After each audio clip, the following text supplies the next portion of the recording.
1 Corinthians chapter 13 and verse 8. We come to the final attribute that Paul assigns to love. It says, love never fails, but whether there are prophecies, they will fail. Whether there are tongues, they will cease. Whether there is knowledge, it will vanish away. The concept that Paul is teaching here is that love is unconditional. Love is not simply a feeling. It is not a sentiment. It is a principle. Love is a decision we make. And if it is genuine, if we are authentic, we will stand by that decision through thick and thin. We love for better or for worse, in sickness and in health. Love is unconditional. Love is forever. It is not dependent upon the behavior of the object that is loved. That is, when a mother loves her child, her love is not dependent upon whether or not the child is obedient. It still loves even when it is hurt.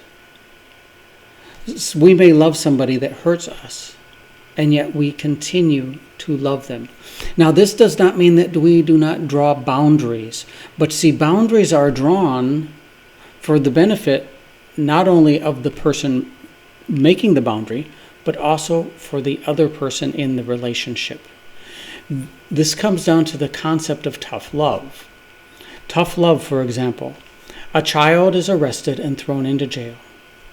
We know that the child is guilty of the crime that the child has done. And so we refuse to bail the child out of jail. We allow the child to suffer the consequences of their actions. Because if mommy and daddy come and bail the child out of jail every time they get into trouble, they will continue getting in trouble. They need to learn to live with the consequences of their actions. That is tough love. So when Paul says that love is unconditional, he is not saying that every time little Johnny gets in trouble and gets thrown in the police, that mommy and daddy run down there and bail him out. That is not what Paul is trying to say. Oftentimes, love is tough.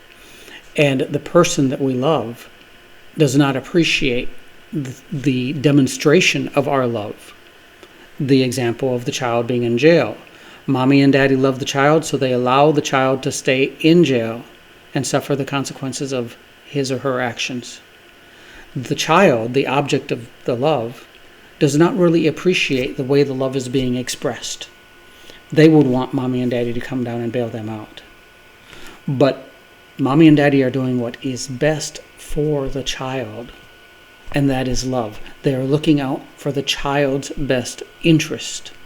And sometimes in a marriage relationship too, boundaries have to be drawn. One spouse has to create a boundary of what behavior is acceptable and not acceptable.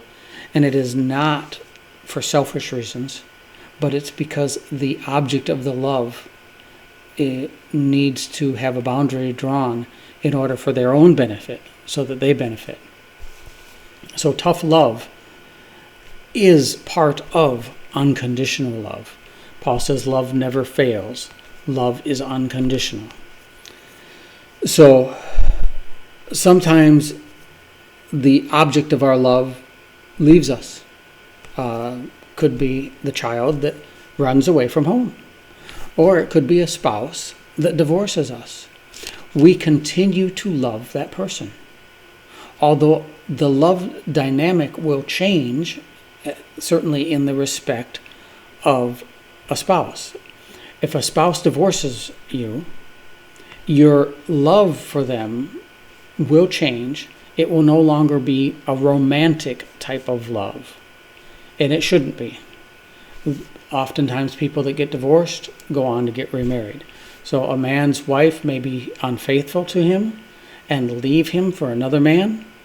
And then the man, after a few years it takes to recover and get his feet back on the ground, the man may remarry again and have romantic feelings for his new wife. He still loves his ex-wife, but it is a different type of love. It is the type of love where For example, that I might love some brother or sister in the church, or it might be a charitable love, like a man that is begging for food in the street and I give him a few dollars to go buy some food. The love that I have for that beggar. So it is not a romantic love that a man would have for his ex-wife, but it is still a Christian love. Love never fails. Love is unconditional.